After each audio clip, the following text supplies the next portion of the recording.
आसिफ साहब, कितना अर्सा हो गया आपको यूएस में सेटल्ड हुए हुए? मुझे हो गया तकरीबन 9-10 साल हो गए अमेरिका में। माशाल्लाह जी, जी। माशाल्लाह। क्या खोया और क्या पाया? खोया तो मैंने कुछ भी नहीं है, अल्हम्दुलिल्लाह मैंने पाया ही पाया है। माशाल्लाह, क्या कुछ पा लिया आपने? मैंने पैसा बनाया है, गाड़ी ली है, बिजनेस लिया है माशाल्लाह। और सारा मेहनत फैमिली को सपोर्ट किया जी, है। ये अल्लाह ताला का बहुत करम है। अल्लाह ताला का आपने अपनी पीक टाइम, अपनी जवानी नहीं खोई? जवानी तो एक नेचुरल वे है, गुजरनी है। अगर ये जवानी मैं पाकिस्तान में बैठ के गुजारूं तब भी गुजर जाएगी। अरे वाह, क्या बात। लेकिन उसके लिए मुझे अपना एक स्टेप लिया मैंने और कोशिश की है। बाकी जो है ना, अल्लाह ताला जहाँ पर इंसान का रिज़्क लेता है वहाँ इंसान पहुँच भी जाता है। बिल्कुल, कोई शक जी। नहीं। फैमिली से दूरी है या फिर फैमिली साथ है? हाँ, फैमिली तो मेरे से दूर है और मैं अपने फैमिली को बहुत मिस करता हूँ। अपनी मदर को मिस करता हूँ, अपने बच्चों को, वाइफ को, अपने बहन भाइयों को, सबको मिस करता हूँ। लेकिन कुछ पाने के लिए ना इंसान को कुछ खोना पड़ता है, कुछ कुर्बानियाँ देनी पड़ती हैं। जी, फैमिली का एक बंदा अगर कुर्बानी दे दे तो बाकी फैमिली मेरा ख्याल है थोड़ी सी ज़रा सुकून में आ जाती है, ऐसे ही है? हाँ, अगर देखें इंसान एक बंदा अगर कुर्बानी देता है तो उसके पीछे जो 10 बंदे 15 बंदे हैं उनको सपोर्ट मिलती है और वो अच्छी एजुकेशन हासिल करते हैं। ठीक है। कितना आसान रहा आपके लिए यूएसए में सेटल्ड होना? स्टार्टिंग में मुश्किलात हुई हैं, सबको होती हैं। क्योंकि ड्राइविंग लाइसेंस नहीं होता। आपको एक जगह से दूसरी जगह काम के लिए जाना, बर्फ़ों में और बारिशों में साइकिलों पे गया हूँ और कभी कभी साइकिल भी चोरी हो जाती थी तो फिर मुझे जो है ना पैदल जाना पड़ा। अच्छा। जी, मस्जिद दूर होती है। यहाँ पर ना अमेरिका बहुत बड़ा है, यहाँ पर आपसे आपका काम की जगह, आपकी मस्जिद, आपका घर, इसमें बहुत बड़े फासले होते हैं। कभी कभी इन 10 सालों में कोई ऐसा वक्त भी आया कि आपने सोचा हो कि यार बस हिम्मत जवाब दे रही है, बस छोड़ो, कहाँ आ गया, मैं वापस चला जाता हूँ? नहीं, अल्हम्दुलिल्लाह मैंने हिम्मत नहीं हारी। वक्त तो आया होगा ना, हालात तो आए होंगे। लेकिन कभी मुझे ऐसा नहीं हुआ। मैं एक बहुत फ्लेक्सिबल बंदा हूँ। जिस माहौल में होता हूँ उसमें अपने आप को एडजस्ट कर लेता हूँ। Very good. मैं इससे पहले गल्फ़ की कंट्रीज़ में था। वहाँ पर मौसम बहुत ज़्यादा गर्म था।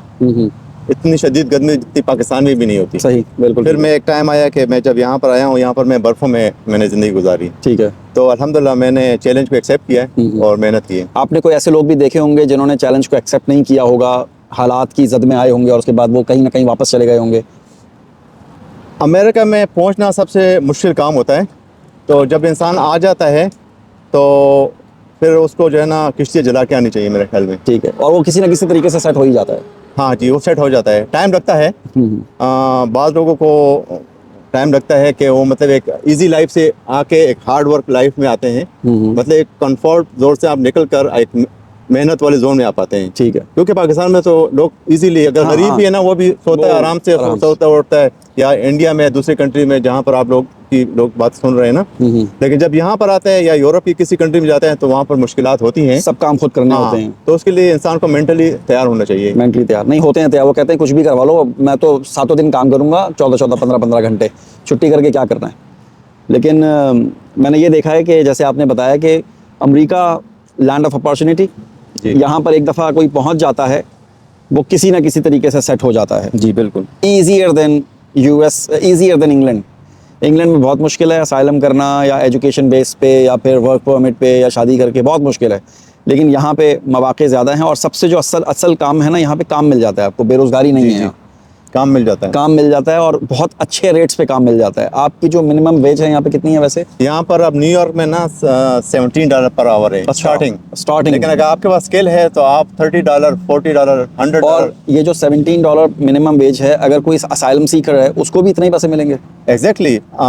लॉ जो है ना सबके लिए बराबर है। वो तो है बराबर, सबके लिए बराबर। यहाँ पर वो अंडर कट तो नहीं होता, under table cash in hand वगैरह वाला? नहीं, यहाँ वो नहीं होता। यहाँ पर जो है ना सब चेक पे होता है। अच्छा। और आपके बैंक अकाउंट में सैलरी जाती है, गवर्नमेंट को टैक्स जाता है, तो गवर्नमेंट नज़र में आप फेयर हैं। हाँ, ये भी बड़ी अच्छी बात है यहाँ की कि यहाँ की गवर्नमेंट ने जो असाइलम सीकर हैं या फिर जो किसी भी वजह से इलीगल हैं, उनको भी उन्होंने काम का परमिट दिया हुआ है और वो उनका टैक्स जाता है बाकायदा। कैश इन हैंड वाला चक्कर नहीं है कि आप किसी खाते में ही नहीं है। तो ये यूएस की बहुत अच्छी बात है। और यही जो टैक्स आप देते हैं ना, इसका आपको आफ्टर रिटायरमेंट आपको बेनिफिट्स हैं बहुत ज़्यादा। बिल्कुल। और दूसरा इसके अलावा आपके जो टैक्स का पैसा है ये आपके कम्युनिटी में लगता है, आपके लिए जो सहूलियात ये प्रोवाइड करते हैं, आपको हेल्थ देते हैं, आपको जो है ना पार्क देते हैं प्यारे प्यारे, जिस तरह अभी आप इस खूबसूरत पार्क में खड़े हैं। तो इसके ऊपर जो है ना इनको हर चीज़ इन्होंने मेंटेन की हुई है, अच्छा। हर चीज़ इन्होंने अच्छी बनाई हुई है। इवन कि आप इसको देखें, पानी है वहाँ पर, पानी से पहले यहाँ पर इन्होंने ये ब्रिज सी बनाई हुई है ताकि आपकी सेफ्टी रहे। इसमें जो लोहा इस्तेमाल हुआ है, जो लकड़ी इस्तेमाल हुई है, तो ये जो है ना आपके फ़ायदे के लिए। सही। इसी तरह अगर आप ये देखें, यानी कि अपनी आवाम पे, अपने स्ट्रक्चर पे, इंफ्रास्ट्रक्चर पे, अपने मुल्क पे खर्च करते हैं ना, ज़ाहिर है टैक्स का मतलब यही होता है। आपका टैक्स आपके इंफ्रास्ट्रक्चर पे, आपके बेनिफिट के लिए इस्तेमाल होता है। माशाल्लाह। चलें जनाब, ये थी यूएसए की और ख़ास तौर पे आसिफ महमूद भाई की छोटी सी कहानी। अगर आप इससे कुछ सीखना चाहते हैं, निकालना चाहते हैं, तो ज़रूर निकाल सकते हैं अगर आप सीखने वाले हैं, और अगर नहीं है तो फिर ये वीडियो आपको बिल्कुल बोरिंग से लगेगी। इसे खैर अब तो आप देख ही चुके होंगे, लेकिन anyway, thank you. Thank you.